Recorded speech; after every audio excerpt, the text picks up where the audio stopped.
a cada uno de ustedes, aunque yo no los escucho, pero un saludo. Gracias por tomarse el tiempo y participar en esta charla. Por lo que me decía el profesor recién, parece la última sesión del curso de ustedes, así que ojalá que sea atractivo, lo hayan pasado bien en este curso de Ingeniería Vial. Y lo que yo les voy a hablar hoy es acerca de ingeniería de pavimentos. El título que le pusimos era Desafíos e innovación en el diseño de pavimentos, pero la charla no se va a enfocar tanto en diseño, sino que más bien en temas generales de ingeniería de pavimento y lo que yo hago. El plan secreto aquí es tratar de motivarlos para que se interesen en esta área de la ingeniería de pavimento como una posible área de desempeño profesional futuro. Voy a partir de la manera menos modesta que se puede, que es hablando de mí mismo, ¿ya? En contra de las recomendaciones típicas de hay que ser más modesto. No, aquí voy a partir hablando de mí. Lo primero que voy a decir es que yo trabajo en una compañía que se llama 3IP Ingeniería de Pavimentos, una compañía que fundé. Tengo un socio, y ahora me digo cofundador, para darle más crédito a todo lo que él ha hecho como socio. Además de cofundador, soy el que le toca firmar las cosas, soy el gerente general, y además sigo en las cosas técnicas como ingeniero de proyecto, liderando cosas de ingeniería, no solamente gerencia. Y lo que hacemos en mi compañía es ingeniería de pavimentos, tanto viales como aeroportuarios. Así que me paso todo el día y todos los días en temas relacionados a pavimento. En mi compañía, además de hacer consultoría en ingeniería, también hacemos una cosa que a mí me parece muy entretenida, que es el desarrollo y la fabricación de equipos de medición, que los vendemos, y estamos explorando en un área comercial tratando de representar productos para pavimentación, ¿ya? Pero lo principal que hacemos es consultoría, eso quiere decir, nos contratan para emitir informes y volcamos nuestro conocimiento y nuestra experiencia en esos informes para ayudarle a los clientes. Antes de fundar esta compañía, que lo hice en el 2016, yo trabajé para una compañía de Dinamarca, que se llama Dynates. Y estuve con ellos un buen tiempo, primero en Estados Unidos, después de que terminé mi doctorado y trabajé allá, me puse a trabajar con ellos y luego me vine a Chile en el 2009 y fundé la oficina de la región CASA, Central America and South America. Así que estuve un tiempo trabajando para una compañía danesa, en lo mismo que sigo haciendo ahora, pero ahora es por mi cuenta. Antes de ponerme a trabajar, o más o menos simultáneo diría yo, es lo que está en el lado derecho en la pantalla. Hasta el año 2009 estuve trabajando como científico de proyectos en la Universidad de California, en dos campus, en el campus de la ciudad de Davis y Berkeley. Súper entretenido, haciendo investigación de pavimento, de publicaciones y viajando por conferencias.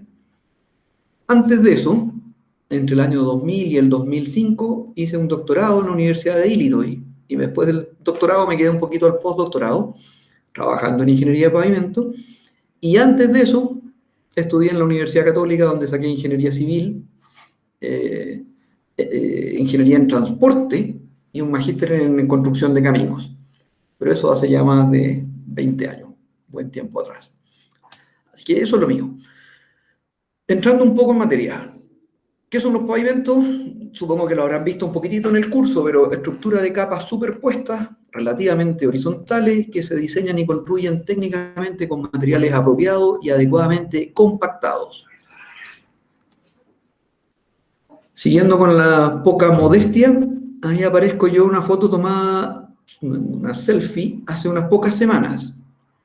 Y no por mostrarme a mí, sino que hay algunas cosas en esta foto que quería yo mencionarles como parte de la charla que les va a interesar. Primero, no hay construcciones aquí al lado porque estamos en un camino nuevo en el medio de la isla de Tierra del Fuego. ¿Ya? Esto es un poquito al norte de la ciudad de Porvenir. Lo que se ve de fondo es un pavimento, pero es medio amarillo, ¿cierto? No es el color típico. Es un pavimento de concreto o de hormigón que todavía tiene su compuesto de curado. Yo sé que son palabras medio raras, que es algo que se les aplica al hormigón cuando tiene estas superficies muy grandes para evitar que pierda humedad muy rápido. Entonces ese pavimento todavía no ha sido abierto al tráfico, todavía tiene su compuesto de curado en la superficie, por eso se ve amarillo.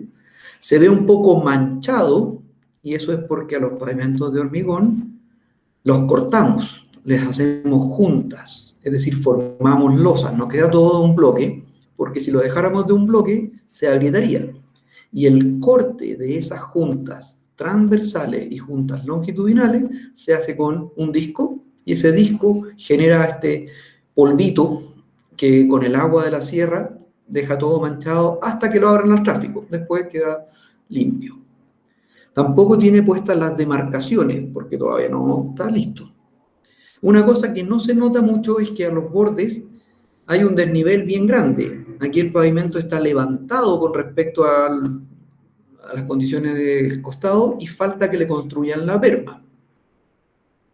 Otra cosa, y no sé si se va a ver el puntero si lo muevo por aquí, es que hay un camino al lado, y este es un lujo que se da a la constructora de poder desviar el tráfico mientras construye, lo cual no es muy típico. Los pobres constructores de camino les toca construir con el tráfico encima, y los jornales o el personal que está en obra tiene el tráfico pasando muy cerca, a veces separado por unos pocos conos.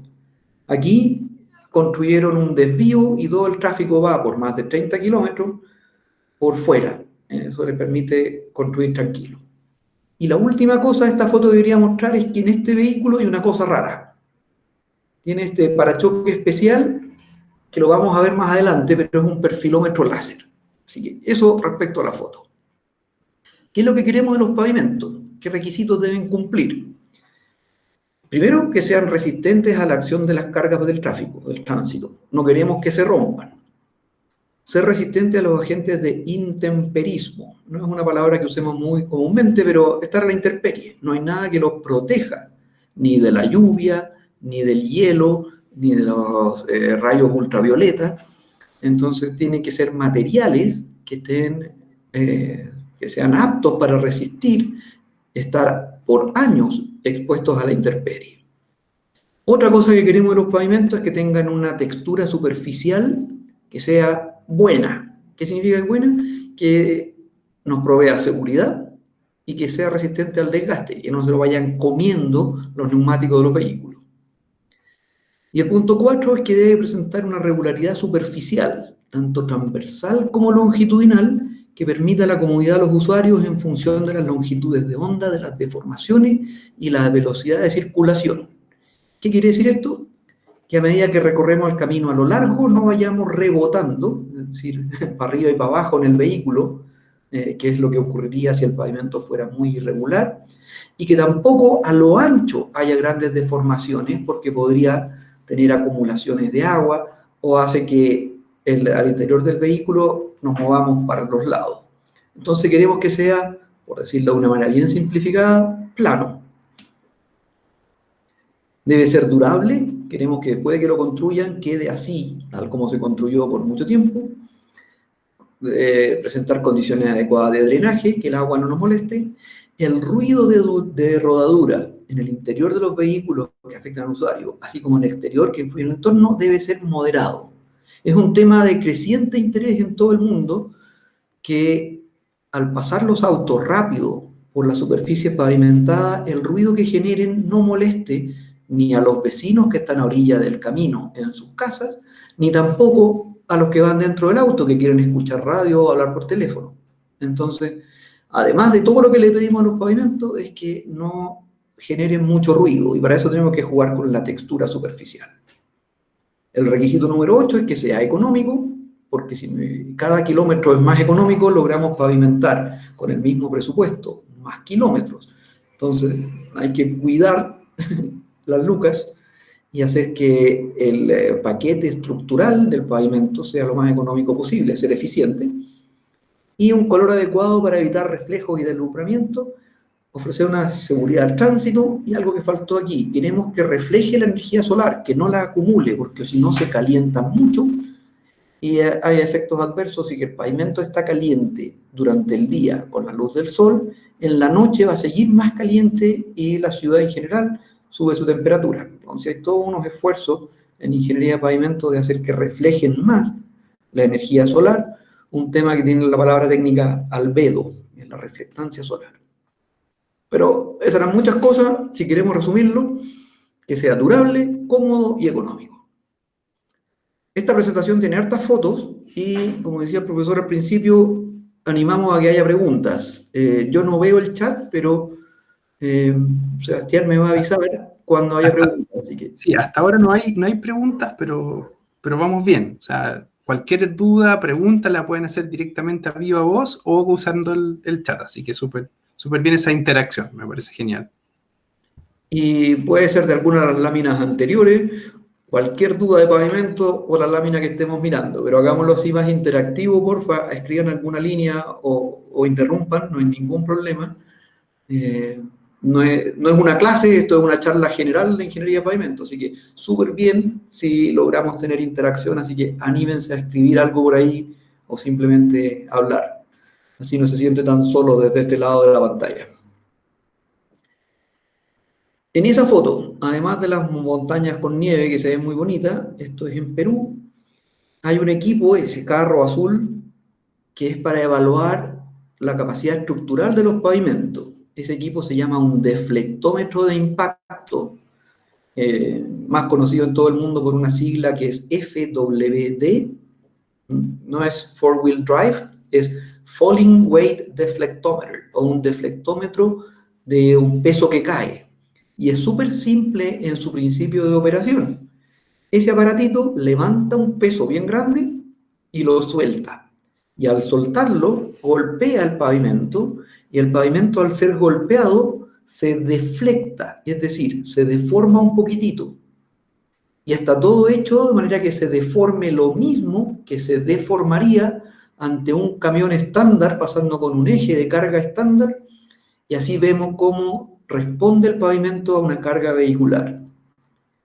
Y con ese aparatito, con ese carro, recorremos cada año en mi compañía y en un montón de otras compañías por todo el mundo, cientos de kilómetros evaluando caminos y evaluando también aeropuertos para ver cómo está la estructura de pavimento. Entonces, uno aprieta un botón en el computador desde la cabina del vehículo, se levanta el peso, golpea y un montón de sensores miden cómo se deformó. En esa foto, el pavimento que estamos viendo no tiene juntas como la primera foto que yo había mostrado. ¿Por qué? Porque este es un pavimento asfáltico, ¿ya? Y esa es una manera de llegar aquí, que hay dos familias o dos tipos principales de pavimento. Lo que denominamos los pavimentos flexibles, que tienen una carpeta bituminosa apoyada generalmente sobre dos capas no rígidas, que son la base y la subbase. Carpeta bituminosa, bitumen, es el asfalto con el cual se pegan las piedrecitas. Y la mayor parte de los kilómetros del mundo están pavimentados con asfalto. Pero la otra familia, que es la que me gusta a mí, cada uno tiene sus preferencias personales, son los pavimentos que denominamos rígidos, que son de concreto hidráulico, es decir, hormigón. Y el hormigón se hace con cemento. Entonces, los pavimentos rígidos son un poco distintos en cómo se construyen. Se coloca, puede ser directo sobre el suelo que haya, sobre la subrasante, o sobre una pura capa que le llamamos subbase, en lugar de más capas granulares como en el asfalto. ¿Ya? Esas son las dos familias. Y las dos fotos que mostraban pavimento, la primera mostraba un pavimento rígido o de hormigón, y la segunda un pavimento flexible o de asfalto. Hay hartas cosas en ingeniería vial, pero me imagino que durante este semestre vieron la mayoría. Yo lo único que quiero enfocarme es lo que es el paquetito estructural, es decir, las ruedas pasan por arriba y abajo de eso hay unas capas. Hacia la siguiente lámina sin querer, pero esta otra lámina es un poco distinta en el sentido que aquí muestra que es un pavimento de hormigón, es decir, hay una losa, se nota el espesor de esa losa, y si vuelvo al anterior, son capas más delgaditas las que están arriba, donde está el pavimento flexible, ¿ya? Pero además del pavimento, hay un montón de otras cosas que en ingeniería vial tienen que poner atención: el ancho de la calzada, el ancho de las bermas, los taludes, los cortes, terraplenia, hay un montón de otras cosas, pero no nos vamos a meter ahí. Debajo del asfalto colocamos estas capas de base y subbase. La idea es colocar un material que no sea tan caro como el asfalto, que sea entonces más económica, una capa de transición entre lo rígido que está la mezcla asfáltica arriba y el suelo que a veces es muy malo o de poca capacidad aportante. Y bueno, tiene otras funciones, pero no nos vamos a meter en detalle.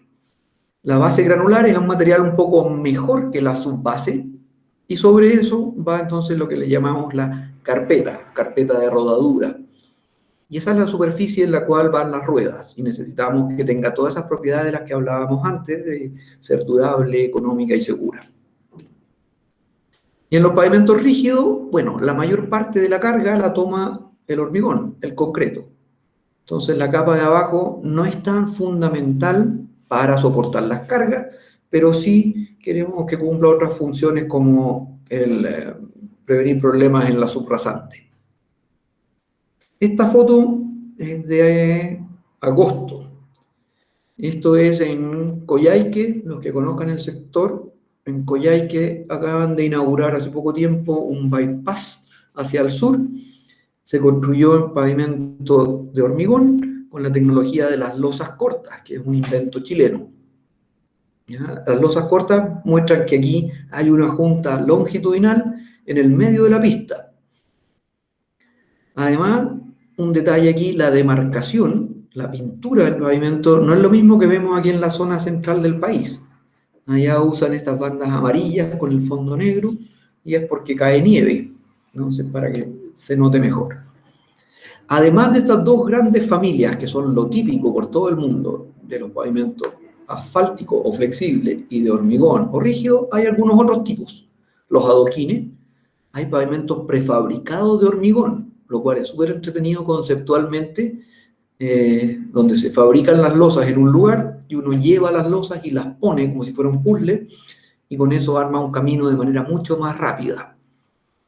Y hay unos pavimentos rígidos que se llaman los CRCP, o Continuously Reinforced Concrete Pavement, que son pavimentos que no tienen juntas.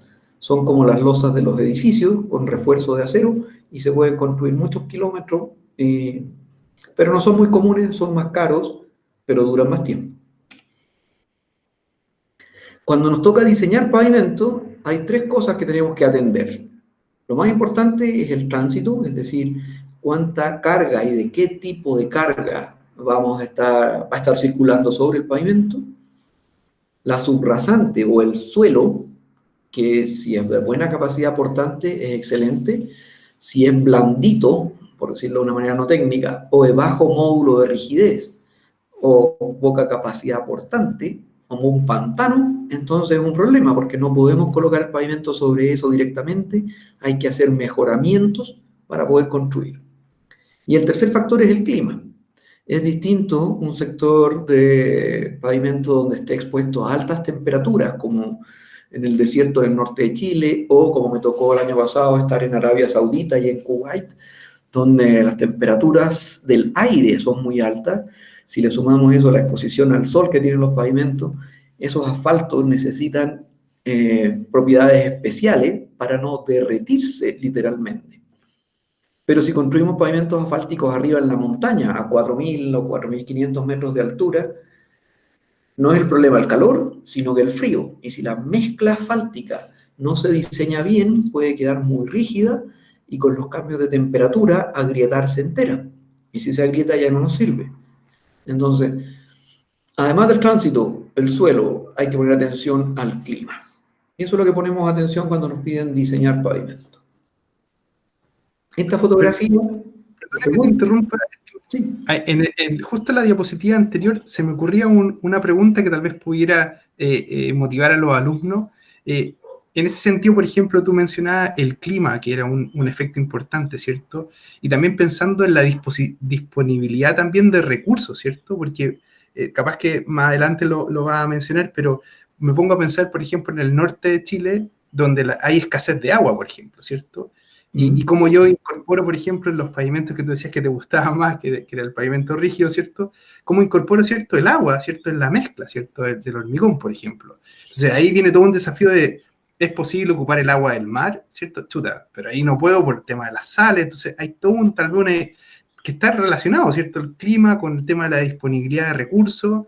De repente lo digo por si algún alumno se motiva, ¿cierto? Y de repente tú ponías el caso de que tengo que construir una montaña, por ejemplo.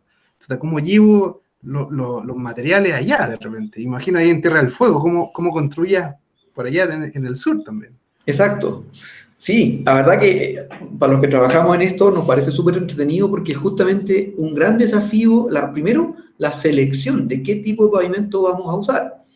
A veces son decisiones políticas donde el gobernador de la región dice, chuta, voy a favorecer a mis amigos que tienen plantas asfálticas y hacemos pavimento asfáltico. Otras veces son decisiones estrictamente económicas de, el costo inicial, si hiciéramos de este tipo de pavimento muy alto, hagamos este otro. Y otra, en el mejor de los escenarios, y es como la tendencia mundial en los últimos años, algo que yo no puse aquí en mi presentación, pero que vale mucho la pena mencionar, que es tener en mente la sustentabilidad, pero no como una palabra bonita, sino que más práctico el ciclo de vida de la infraestructura, ¿ya? Podemos construir algo que sea más barato ahora, pero que va a necesitar intervenciones cada 2 o 3 años para mantenerlo bien, lo cual haría que en 30 años sea mucho más caro. O podemos construir un poquito más caro ahora, pero no tener que hacer tantas intervenciones en el tiempo y conseguir 40 o 50 años casi sin mantenimiento. Entonces, al elegir qué tipo de pavimento, uno tiene en cuenta muchos factores y esta tendencia de hacer el análisis en el ciclo de vida se toma en cuenta todas estas cosas. A mí me fascina porque requiere saber de muchas cosas. Saber del desempeño de los materiales, del equipo de construcción. Es un análisis súper completo. Como tú decías, en el desierto, es todo un tema. Acabo de estar, ¿cuándo fue? El martes de la semana pasada, en María Elena, que es una comuna chiquitita entre Antofagasta y Calama. Ahí están construyendo 40 kilómetros de un pavimento asfáltico, reponiendo lo que había. Y en realidad el suelo del desierto es súper bueno. No necesitamos mucha capacidad estructural. Pero sí el asfalto que ya llevaba mucho tiempo, estaba agrietado. Si le colocamos asfalto encima, tenemos que colocar algo entre medio. Así que el contratista había puesto ahí una solución y estábamos midiendo cómo quedó. E hicieron un pavimento asfáltico. Y en general el norte se desempeña bien, pero teniendo cuidado en que las mezclas sean adecuadas para esas temperaturas. En el sur, en Magallanes, no colocan pavimento asfáltico, es casi puro pavimento de hormigón, porque justamente la acción del frío, la nieve, el congelamiento, hace que el asfalto no se desempeñe tan bien. Pero no es que sean excluyentes, en el desierto también podríamos hacer pavimentos de hormigón, y de hecho hay algunas pruebas en el sector de Taltal arriba, y en San Pedro de Atacama hay pavimentos de hormigón, y en el sur, en el extremo austral, también hay pavimentos de asfalto. O sea, se puede hacer, pero significa el conocimiento de la química de los materiales para diseñar las mezclas adecuadas, las estructuras que a veces tienen que proteger al suelo de que no se congele, es decir, capas más profundas. Hay un montón de consideraciones. Pero esas 3 cosas que aparecen en esta lámina son las fundamentales que entran al momento de diseñar pavimento: tránsito, subrasante y clima. Y en el tránsito voy a expandir un poquitito más. El método ASTO de diseño, no sé si lo habrán visto en este curso o en alguno de los otros cursos de ustedes, es lo más difundido en el mundo. Es una prueba empírica o verdadera que hicieron. Construyeron unos tramitos en el estado de Illinois, en Estados Unidos, a finales de los años 50, y probaron con camiones y se hizo un diseño. Y ellos dijeron, ya, para hacer las cosas más simples, podemos convertir todos los vehículos pesados, es decir, los camiones y buses, convertirlo a lo que se llama un eje estándar. Y así podemos tener un cálculo de cuántos ejes estándar y así podemos diseñar de manera más fácil. Pero es una simplificación que estaba adecuada a esos años. Pero hoy en día, donde los recursos computacionales son mucho más amplios que los que había en ese tiempo, uno puede diseñar para cada tipo de camión en particular y ver el efecto, y si usa este tipo de rueda o de espaciamiento entre ejes, se puede refinar un montón y hacer diseños más adecuados para la flota vehicular. Y no solo cuáles son los tipos y la geometría de los camiones, sino que también su distribución de pesos. Hay caminos en los que van puros camiones cargados. Me acaba de tocar un proyecto, estábamos viendo en la ciudad de Lota, al sur de Concepción, donde construyeron un camino hace 2 años atrás, y una pista está fallada, se agrietó y puros problemas. La otra pista está buena. Bueno, es que todo el tráfico maderero y de transporte de árido va en una dirección. Entonces, una pista está mucho más solicitada que la otra y se consumió su vida de diseño súper rápido. Entonces, además de los tipos de vehículos, es saber los pesos. Pero bueno, sigamos. Un recordatorio, hagan preguntas, ¿no? ¿Qué es lo que era esto? Esta foto es en la Amazonia peruana. Estábamos haciendo una evaluación. Aquí el gobierno le había dicho al contratista, al concesionario, hey, colócame un pavimento típico con la capa asfáltica arriba y material granular abajo. Granular quiere decir que tenga una distribución de los tamaños de las piedrecitas, algunas finas y otras más gruesas. Pero en el Amazonas no hay rocas. Es todo suelos orgánicos y entonces el concesionario dijo, chuta, tengo que transportar roca desde 400 kilómetros, me toma más de 24 horas llegar con la roca para tener el material estándar, no puedo hacerlo. Y sugirió, bueno, vamos a hacer una base estabilizada con cemento. Y entonces lo que está debajo de ese pavimento asfáltico no es lo típico de las bases granulares, como las que vemos hoy en el centro de Chile y en la mayoría de las partes, sino que tiene una base tratada con cemento. Y el gobierno peruano le dijo, ok, ya entiendo tu problema, pero muéstrame que esto funciona. Y hubo que hacerle seguimiento con el deflectómetro de impacto, el equipo que yo les mostré al principio, semestralmente por unos cuantos años para mostrar que el pavimento sí iba a funcionar. Y sí funcionó y todos felices. Pero ahí hubo que proponer por parte del concesionario, aceptar con condiciones por parte del gobierno y llamar a los consultores especialistas para que ayudemos.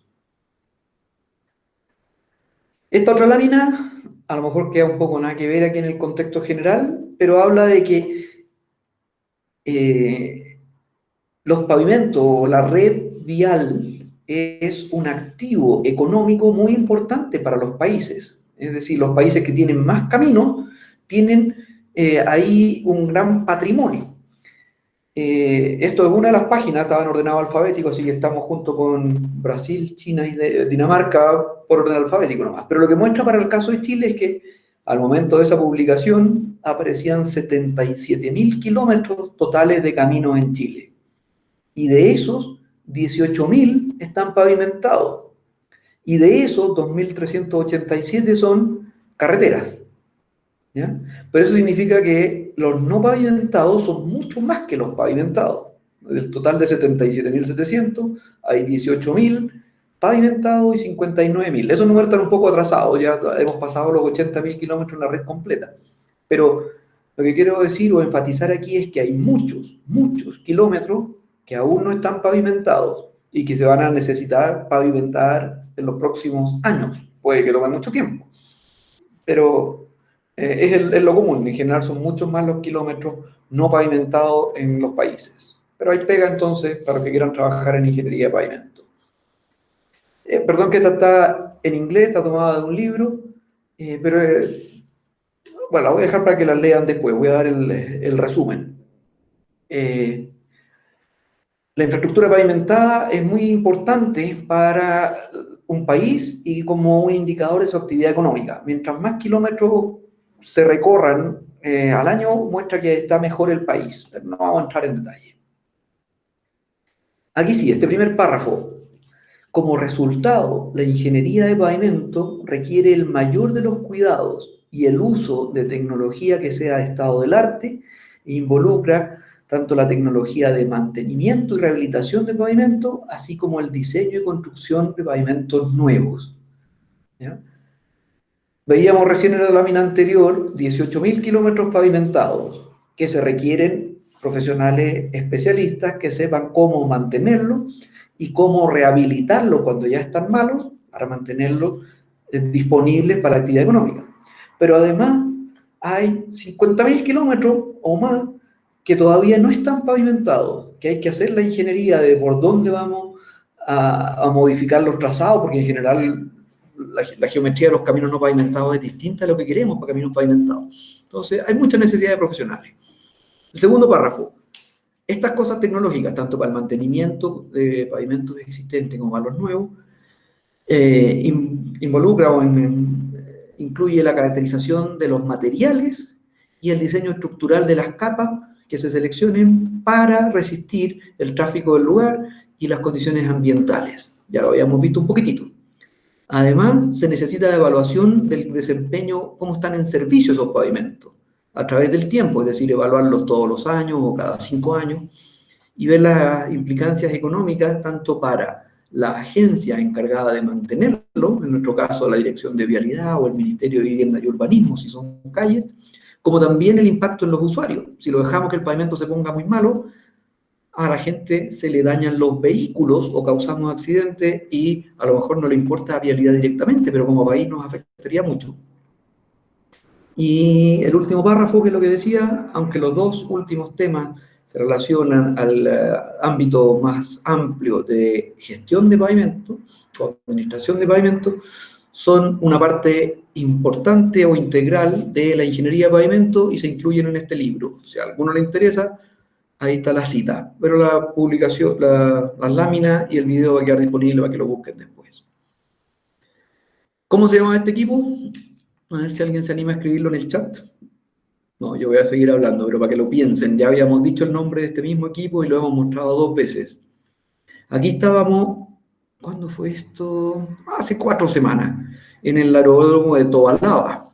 No sé si alguno de ustedes es cercano al mundo de la aviación, pero el aeródromo de Tobalaba es un club aéreo privado, muchos dueños de pequeñas aeronaves lo utilizan, y se juntaron platas del gobierno regional metropolitano y de la dirección de aeropuerto y repavimentaron la pista. Pero la dirección de aeropuerto dijo, a ver, tenemos que ver cómo quedó. Entonces obligaron en los contratos de construcción que alguien tenía que hacer una evaluación. Y fuimos y golpeamos con este equipito y así podemos ver cómo quedó la pavimentación a lo largo y ancho de la pista. A veces hay problemas, esta foto no es mía, pero ¿cuál es el problema aquí? Ojalá que estén mirando las láminas y no estén mirando sus celulares mientras yo hablo, pero en esta lámina es una pista de aterrizaje y se ve que la superficie está irregular, no está planita como esperaríamos, ¿ya? Si es un camino y está irregular en el sentido longitudinal o a lo largo del camino, el problema es que los pasajeros van saltando y es incómodo y se desgastan los amortiguadores y se puede dañar el vehículo. Entonces, en caminos, en vialidad, un pavimento irregular afecta a los usuarios. Pero en aviación es un poco distinto. Aquí existe el potencial daño al tren de aterrizaje de las aeronaves y el peligro de que si va rebotando mucho, el piloto no pueda apretar los botones en la cabina o mantener el control en esos momentos críticos del aterrizaje o del despegue. Entonces, la irregularidad superficial en aeropuertos es un poco distinta.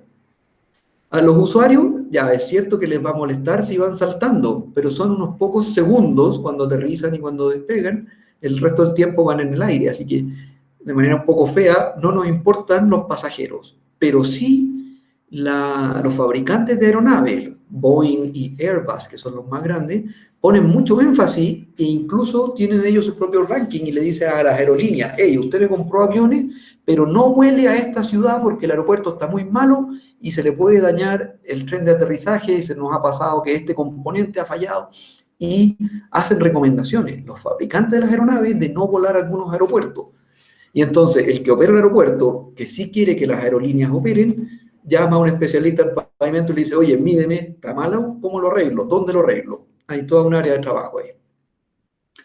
Esa foto del aeropuerto de Antofagasta en septiembre, no es que fuéramos a chocar con ese avión, ese estaba detenido en el rodaje. El rodaje no es lo mismo que la pista aquí está un poco a la izquierda en la foto, allá está la pista, este es el rodaje. Y estábamos haciendo esto, tenemos un contrato con el concesionario, que a su vez es impuesto por la Dirección de Aeropuertos, de todos los años ir a medir cómo está. Un pequeño paréntesis, en ingeniería de pavimento en Chile están las dos industrias representadas, los pavimentos de hormigón por el Instituto Chileno del Cemento y el Hormigón, que tiene su sitio web pavimentando.cl, y el Comité de Asfalto, que es parte de la Cámara Chilena de la Construcción, para los pavimentos flexibles. Aquí tengo el puro título, pero quería hacer una mención a lo que es el Manual de Carretera de Chile. Primero decir que el Manual de Chile es muy respetado en otros países de Latinoamérica. A mí me toca viajar harto, de hecho, otro atentado contra la modestia. Desde que fundamos esta compañía hace 4 años y medio atrás, hemos estado en 23 países. Y cuando vamos por el resto de los países de Latinoamérica, el Manual de Carretera de Chile es muy respetado, porque se actualiza de manera regular. Y en el Manual de Carretera hay varios volúmenes o tomos, y en cuanto a diseño de pavimento es bien completo todo lo que tiene. No vamos a entrar en detalle, pero quería mencionarlo.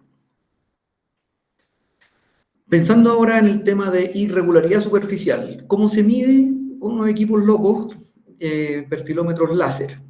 Hay algo que se llama el IRI, Índice de Regularidad Internacional, pero los perfilómetros láser, además de medir el IRI, pueden medir algunas otras cosas, como el agüellamiento. El agüellamiento es que al pasar las ruedas, si el pavimento no está bien diseñado, puede deformarse y van quedando marcadas las huellas de las ruedas. Y después se puede acumular agua y hay otros problemas. También en estos perfilómetros láser pueden medir el escalonamiento. El escalonamiento es la diferencia de elevación que hay en las juntas en los pavimentos de hormigón. Para el que no lo ubique, piensa en el ruido que a veces se escucha en los pavimentos de hormigón que dice tazón, tazón, tazón, tazón. Ese ruido es porque las ruedas van bajando un pequeño peldaño que se forma en las juntas. Entonces se puede medir la altura de esos peldaños. Y la macrotextura. Ya que hablamos de textura, hay que diferenciar dos cosas. No quiero ser muy técnico porque es una charla general, pero a lo mejor esto despierta preguntas y conversación. Existe lo que se llama la microtextura y la macrotextura. La microtextura es en las piedrecitas que elegimos para colocar en el pavimento. Y la macro es algo que es el espacio que hay entre piedrecitas. ¿Se entiende? La microtextura es lo que aparece aquí y la macrotextura es la profundidad que queda entre una piedrecita y otra. ¿Ya? Es importante, tiene hartas implicaciones para la resistencia al deslizamiento, es decir, que si el auto quiere frenar, pueda frenar, que tenga una textura que le permita frenar, para la evacuación del agua, para que no vaya rodando sobre el agua, y para el ruido. La microtextura, bueno, hay todo un mecanismo físico de cómo ayuda a detener los vehículos, es decir, cómo se abraza la goma del neumático a las piedrecitas. Y la microtextura o la macrotextura se mide con distintos aparatos. No vamos a entrar en detalle, pero es una cosa que sí importa, es cómo quedó la superficie. ¿Por qué importa la textura? Bueno, para conseguir una microtextura adecuada hay que seleccionar el tipo de piedrecitas, dicho de la manera no técnica, o los áridos o los agregados, mejor dicho, que resistan el desgaste. No cualquier mineralogía de agregado nos va a servir. Uno tiene que elegir los tamaños de los agregados para las mezclas asfálticas, es decir, la granulometría, para permitir que no se selle, no quede como una cancha de básquetbol y que suene como suenan las zapatillas en las canchas de básquetbol cuando los neumáticos pasan sobre el pavimento. Y en concreto no es la granulometría, sino que el texturado que uno le hace, cómo lo dibuja encima la textura. Y para terminar, quiero mostrar este video, a ver si funciona. Tiene esta música. Del mismo pavimento del rodaje en Antofagasta, donde estábamos haciendo la medición con el perfilómetro láser adelante de la irregularidad de los saltitos, y atrás llevábamos un equipo que mide la microtextura o la fricción. Ese aparato lleva una rueda que gira libremente, como el vehículo, pero la rueda de atrás va girando menos, va parcialmente bloqueada. Entonces, como va bloqueada, se arrastra y podemos medir cuánto es la fuerza que necesitamos para arrastrarla. Y eso se hace en los aeropuertos, y nos toca viajar y medir, y muchas empresas dan ese servicio de evaluar la resistencia al deslizamiento. Y con eso termino mi presentación. No sé cómo estoy con el tiempo. Súper bien, muy bien, Erwin, muy bien con el tiempo, relojito, yeah. Así que muchas gracias. Aplaudimos virtualmente a Erwin por la presentación. Creo que estuvo súper bien, habla muy bien de todo, de varios aspectos, si se fijan. Hay varias cosas que hemos visto incluso en el curso de Ingeniería Vial y yo creo que muestra un poco esa necesidad, ¿cierto? En cada punto, en temas de tránsito, ¿cierto? En temas de clima, etcétera, materiales, hay muchos desafíos ahí, ¿cierto? En temas de la tecnología, ¿cierto? Para medir, ¿cierto? Que los pavimentos estén bien diseñados, bien implementados, ¿cierto? Yo creo que hay muchas cosas que tal vez los alumnos podrían compartir de su experiencia, de sus dudas, comentarios adicionales. Dudas, por más simples que sean, son muy bienvenidas también. Así que yo ahí también tengo el chat abierto por si alguien se anima también a preguntar de forma escrita. A ver si... Mira, ahí Francisca dice que tiene una pregunta. La digo yo. ¿Por qué prefiere el pavimento concreto en vez de asfalto? Te pregunta a ti, Erwin, directamente, con eso de que tú tenías una preferencia. Y ahí Francisca está preguntando. Ya, entonces no pasó desapercibido ahí mi mensajito personal. Claro. A ver, lo vamos a decir de manera fea al principio. Pavimentar con asfalto es como pavimentar con chicle. ¿Ya? Es una sustancia que es viscoelástica y es susceptible a la temperatura. Entonces, se puede hacer bien, y de hecho hay muchos expertos, súper expertos, que logran hacer pavimentos asfálticos bien, pero hay que tener en mente de que responde distinto. Si la temperatura cambia, su módulo elástico cambia, y también no es muy amigable en el sentido de que la velocidad de aplicación de la carga afecta la rigidez.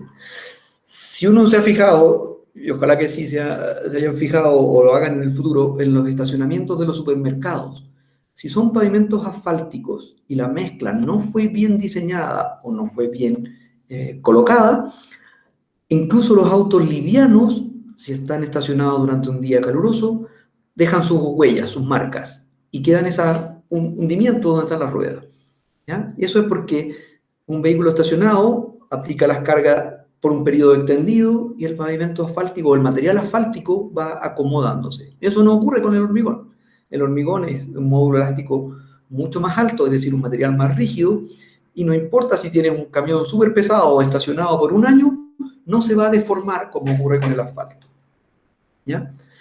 Ese es un aspecto que voy a decirlo de manera fea. El material asfáltico es un material más desgraciado y que requiere un poco más de esfuerzo en que no nos vaya a quedar malo.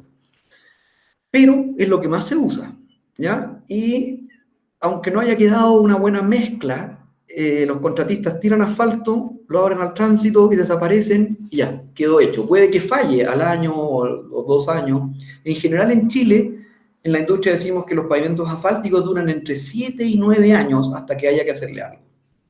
Pero los pavimentos de hormigón, por otro lado, si quedaron bien hechos, los pavimentos asfálticos, aunque queden bien hechos, es difícil que pasen de los 9 años hasta que les toque hacerle algo. El pavimento de hormigón puede estar igual, sin ningún cambio, por 20 o 30 años. De hecho, en Estados Unidos todavía celebran algunos pavimentos que se construyeron hace 100 años atrás, que están ahí en servicio. Entonces, el pavimento de hormigón es más durable. Al ser más durable, te evitas toda la lata que es estar cerrando el tráfico para hacer mantenimiento, los desvíos. Entonces, pavimento de hormigón lo veo yo como una solución que es más de largo plazo. A mí me gusta mucho el pavimento de hormigón, pero la industria está dividida y cada industria compite contra la otra, y no solo aquí en Chile, sino que los asfalteros tiran peste de lo que es el pavimento de hormigón y los hormigoneros hablan peste, o hablamos peste, de los pavimentos asfálticos. Pero los dos se pueden hacer bien.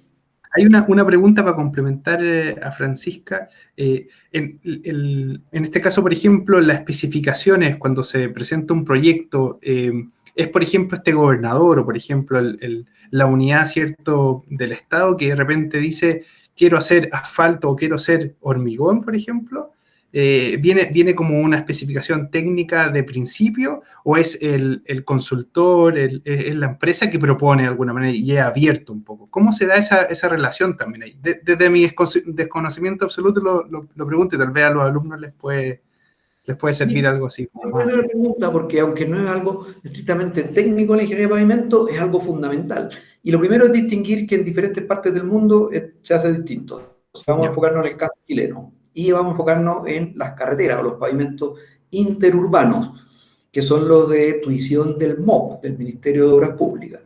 El Ministerio de Obras Públicas tiene varias direcciones y una es la dirección de vialidad y dentro de la dirección de vialidad hay una unidad de ingeniería y esa unidad de ingeniería es la que normalmente piensa dónde vamos a hacer un camino, luego llama a algunos estudios iniciales o estudios básicos, luego llama a estudios de ingeniería de detalle y ahí es un consultor donde dice, chuta, aquí en este caso lo mejor sería usar asfalto o a lo mejor sería usar hormigón. Y el consultor puede llegar con su diseño y con una eh, propuesta de lo que él en sus estudios cree que es lo mejor. Y normalmente Vialidad lo acepta y con eso llama a licitación para la construcción y el contratista, una empresa constructora, ve los pliegos y dice, ah, aquí me están pidiendo que haga un pavimento de asfalto.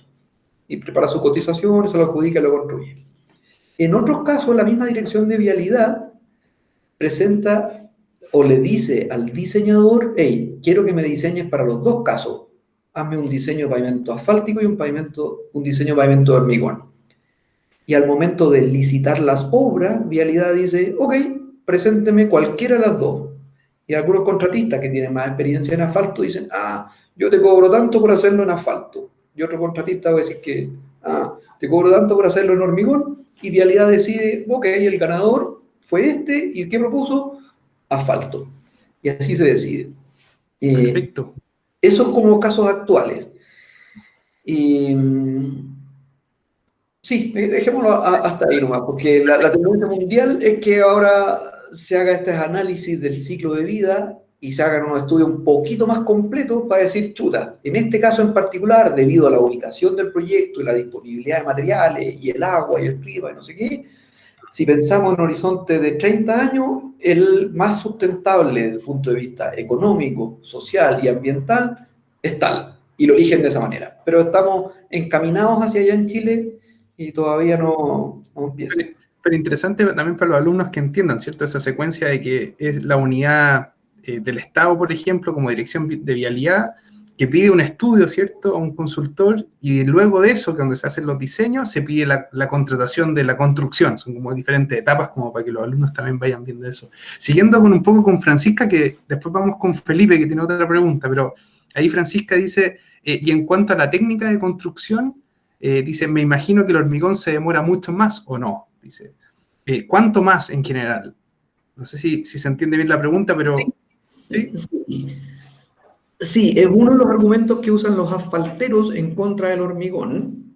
Y ellos dicen, mira, esta calle o este camino está con el pavimento asfáltico malo, déjame, yo te lo arreglo y voy y en una noche saco lo que hay, haciendo una técnica que se llama el fresado, coloco el nuevo, lo dejo compactado, pinto las líneas y a la mañana siguiente está listo.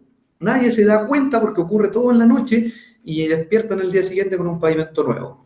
Y es cierto porque el asfalto se coloca en caliente, pero una vez que le damos un par de horas ya se ha enfriado y pueden tirar los vehículos al tiro encima. Así que pueden hacerlo de manera invisible para el público. El hormigón, lo típico del hormigón es que no sea así. Colocáis el hormigón y hay que esperar a que fragüe, eso es algunas horas, y recién cuando fragua empieza a ganar resistencia. Y a lo mejor hay que esperar 3, 4, 7 días para que tenga una resistencia adecuada para abrirlo al tránsito. Y mientras pasan esos 3, 4 o 7 días, chuta, la calle está cerrada con un tremendo impacto para los que quieren viajar por ahí, para el comercio que está justo en ese lugar. Entonces, está ese argumento. Pero, como las dos industrias compiten, existen hormigones de ganancia de resistencia rápida, que en 3 o 4 horas ya han ganado resistencia suficiente para poder abrirlas al tráfico. Y me tocó cuando yo vivía en California trabajar en ese tema, y que estaban medio desesperados. ¿Cómo hacemos para seguir construyendo o rehabilitando pavimentos de hormigón? Con hormigón, y entonces cerraban en la noche la carretera, una pista, iban, sacaban la losa mala, colocaban un hormigón especial de ganancia rápida, y abrir a la mañana siguiente sin ningún problema. O sea, es posible hacerlo con el hormigón también. Así que, sí, sí se puede. Eso serían un poco también, complementando eso, todo lo que tenga que ver con los aditivos, ¿cierto? Que uno le va agregando estos aditivos y se va mejorando todos estos temas, ¿cierto? Y ahí hay todo un desafío, ¿cierto? De qué aditivos utilizo, qué mejoro, de alguna manera, los tiempos Sí, exacto. Yo debo confesar que cuando yo estaba en el colegio y en la universidad, la química nunca me gustó y sigue sin gustarme, pero somos tremendamente dependientes de la ingeniería química en ingeniería de pavimento. Y más aún, ahora la nanotecnología. O sea, ya no es cosa de echarle un juguito o unos polvitos a las mezclas típicas para que mejoren sus propiedades. Yo lo digo sin ser despectivo, pero existen, como tú dices, estos aditivos que modifican las propiedades de los materiales. Pero los avances científicos siguen ocurriendo y dicen, chuta, si agregamos estas nanopartículas, vamos a cambiar las propiedades de esta manera.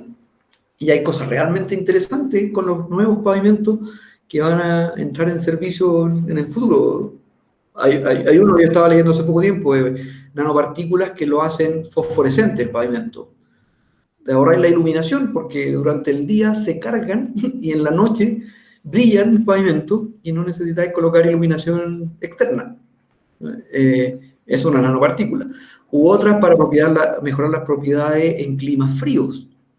Entonces, sí, estos aditivos, en general el tema químico, por hablarlo de una especialidad más global, súper incidente en lo que se puede hacer y en hacerlo bien en ingeniería de pavimento. Súper interesante. Ahí, bueno, ahora vamos con la pregunta de Felipe, que dice, ¿cuántos kilómetros o metros, mejor dicho, se avanzan en promedio por semana, por ejemplo, para una pista de 2 vías, por ejemplo, en comparación entre asfalto y concreto? ¿Cómo es la velocidad también de construcción ahí? En ambas industrias hablan entre 500 y 1000 metros diarios de colocación de carpeta de rodadura, ¿ya? Porque hay que distinguir ahí que la pavimentación no es que partan de cero y quede listo de un viaje, tienen que despejar lo que haya. A veces toca cortar el bosque, sacar el pasto, remover la tierra vegetal y recién empezar a colocar las capas inferiores, compactar la subrasante. Entonces, todo un proceso. Pero un número grueso es eso, entre 500 y 1000 metros al día de la carpeta asfáltica de rodadura o del pavimento de hormigón. Pero significa una logística, para los que les gusta la gestión de proyectos, bien importante, porque tienen que llegar los camiones que traen el material, tener la máquina extendedora, la máquina compactadora si es asfalto o la texturadora detrás del pavimento de hormigón. Es toda una logística que se requiere para que esto funcione y lograr hacer todos esos metros en un mismo día. Entonces, antes decíamos el mérito que tiene la ingeniería química, para la gente que le gusta la logística o la gestión de proyectos, chuta, sacar bien el cálculo de cuántos camiones necesito que vengan desde aquí, más estos de reemplazo y tenerlas no sé qué, toda una logística de manera que no haya problema. Y los problemas ocurren, ¿no? Algo falló y los camiones quedaron esperando y se pierde mucho material, esas cosas pueden ocurrir. Sí, no sé si hay más preguntas o comentarios de los alumnos que están participando. Yo por mientras quería dar una pregunta también o comentario. Interesante esto que conversabas también de estas losas cortas, ¿cierto? ¿Cómo ha sido tu experiencia del funcionamiento de estas losas cortas? Que se entiende que es una innovación chilena también y que busca esto de que las losas no tengan estos paños tan grandes, ¿cierto? De 3 metros por 3 metros, qué sé yo, sino que también son más cortitas y permite que de alguna forma las ruedas, ¿cierto? Un vehículo no calce que 2 ruedas estén en la misma losa, lo que de alguna manera mejora tal vez ciertas condiciones de resistencia o evita que se quiebre el pavimento producto de esta diferencia que tú decías del alaveo, ¿cierto? Este gradiente de temperatura, entonces hace que el pavimento, la losa se curve y, bueno, y cuando pasa el vehículo, ¿cierto? Con las dos ruedas en la losa, termina quebrándose en la mitad, dado que se curvan, ¿cierto?, hacia arriba. Y Se ahí un poco, claro, entonces te quería preguntar un poco esto de las losas cortas y también el tema de las juntas también. ¿Cómo poder, por ejemplo, también este diseño de junta, de repente hay innovaciones de este diseño de junta donde las juntas están desplazadas un poco? Entonces, estas juntas que no son efectivamente perpendiculares directamente al sentido del tránsito vehicular, sino que son desplazadas, son como medias diagonales, ¿cierto? Diagonal, Y correcto. genera esto también de que, claro, las dos ruedas no están justo en una misma losa y permite de alguna manera un mejor desempeño. Es algo que se usa muy poquito, que está empezando ahora a empujar con más fuerza. ¿Cómo lo ves tú un poco este tipo de tecnologías también? Perfecto. Son dos preguntas distintas, así que vamos a sacar la primera primero, que es lo de las losas cortas. Y tengo que contar que para mí es bien cercano este tema de las losas cortas. Ya no hace clases ahí, pero antes hacía clases en la Universidad de los Andes Juan Pablo Covarrubias Senior, que fue el inventor de las losas cortas. También hizo clases, o creo que todavía hace clases en la Universidad de los Andes, Juan Pablo Hijo, que es el gerente de la empresa TC Pavement, que es la que promociona las losas cortas y el invento de pavimentos más delgados de hormigón. Mi involucramiento personal es que yo trabajaba en mi doctorado con una máquina de ensayo acelerado de pavimentos. Y Juan Pablo Covarrubia iba a las mismas reuniones técnicas de los comités en Estados Unidos a las que yo asistía y hablaba de sus losas cortas, pero no lo pescaban mucho. Y conversando de pasillo en una conferencia dijimos, chuta, para que te crean, Juan Pablo, tenéis que usar una máquina como la que estoy usando yo en mi doctorado. Es decir, con una máquina que hace algo muy simple, pasar una rueda para allá y para acá miles de veces al día, pero con sobrecarga, con más peso normal, y ahí vamos a poder comparar si en realidad funcionan tus losas, tu invento, o no funcionan tan bien como lo tradicional. Y al año después llegó Juan Pablo, papá, diciendo, oye, conseguí el financiamiento, así que lo vamos a hacer. Y hicieron este experimento de probar las losas cortas con una máquina de ensayo acelerado de pavimento. Y lo hicieron en la Universidad de Illinois con la misma máquina con la que yo había terminado de estudiar unos meses antes mi disertación doctoral. Y esa máquina mostró que en realidad sí funciona. Y como estaba todo bien instrumentado, se hizo un borrador del método de diseño. Y eso le permitió despegar a esta compañía un montón. Así yo me he mantenido bien cercano, me gusta mucho la tecnología, hago mediciones para TCP de manera bien regular para ver cómo se están desempeñando e ir aprendiendo. Y lo más bonito, diría yo, es que tiene un método de diseño propio, un método que es más mecanicista, en el sentido de que sí utiliza los cálculos de las respuestas de la mecánica de sólido para diseñar un pavimento y no es tan empírico o real o de experiencia como los otros métodos típicos de, se hizo así antes, entonces extrapolemos y seguimos diseñando, que es más en el aire. El método de diseño de las losas cortas es sumamente racional, es decir, calcula cada una de las cosas y llega a las conclusiones, hace un diseño, y el diseño permite predecir el comportamiento, y desde que esto entró en servicio en el año 2007, 2008, el comportamiento sí ha sido como se predecía, lo cual es fantástico. Eso con las losas cortas. Permite hacer losas más delgadas, es decir, menos material y por lo tanto menor costo, y que duran lo mismo que las losas más gruesas, que son más grandes. Respecto a la segunda pregunta, lo que se llama juntas esviadas, que son estas en diagonal, fue una técnica que se usó un tiempo, pero ahora ya está más en desuso.